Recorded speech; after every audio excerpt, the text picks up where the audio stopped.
Dipartikan na tutu dari na uli na rin ka na pinasaan ito hatta do kami sa luho na pinopar niya po namin na gabi. Nang madyalo paso-paso parbugason.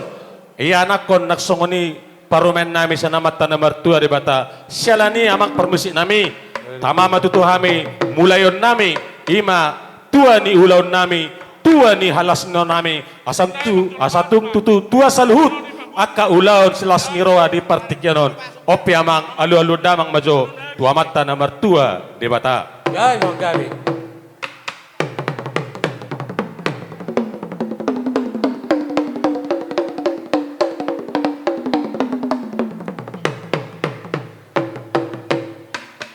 Mula tema amang perua berbot nami. Nunga dia lulu damang beto amat tanah mertua de bata. Ope alulu damang majo tu salut amat taraja inat tasori pada naliat nalolo na adong di ingananon.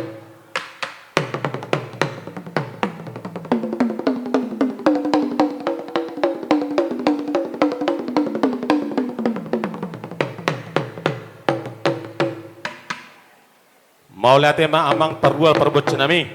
Ope amang alulu damang mat tu salut pinopper no pename na gabi Raja Silitonga na arong di Kota Batamon.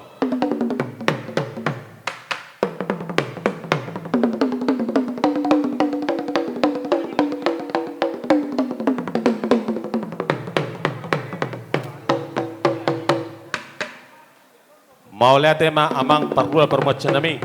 Marmula dulu naringgan marmula do nauli ditoppa amat tanah martua di bata di saluhut bangso dohot na tinopana narong di tanoon alani amang bandamang majo godang mula-mulai.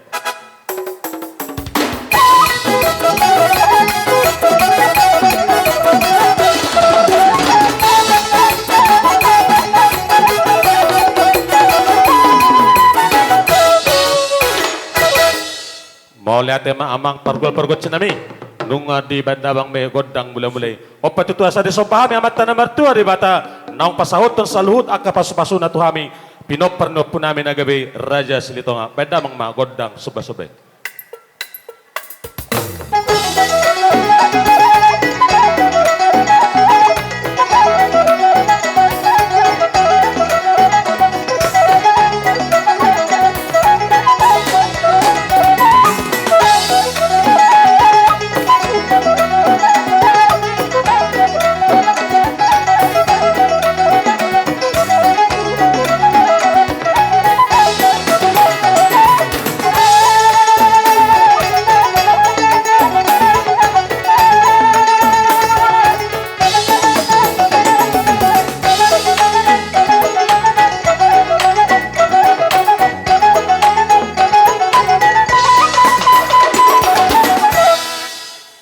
Mau lihat tema amang pergul cenami nunga betutu di bandabang godak soba-sobai ope tutu asa dilihat kami nauli ilihat tu kami panggabian parhorason na pinasaan itu hatta tu habis aluna bandabang ma godang lihat-lihati.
Mau lihat tema amang pergol cenami nungai bandamang be godang lihat-lihati lihat matutu parherasan lihat na panggabian tukpaon ni amat na martua di bata di ulaw las nerota di partikyonon mulai na sa mamuay sa ato na mga jungi ope amang pargoperot sa nami tinahin na iktiyo di bayat tu panahutan bayat damang magodak si ito las pado mo matuhasahatan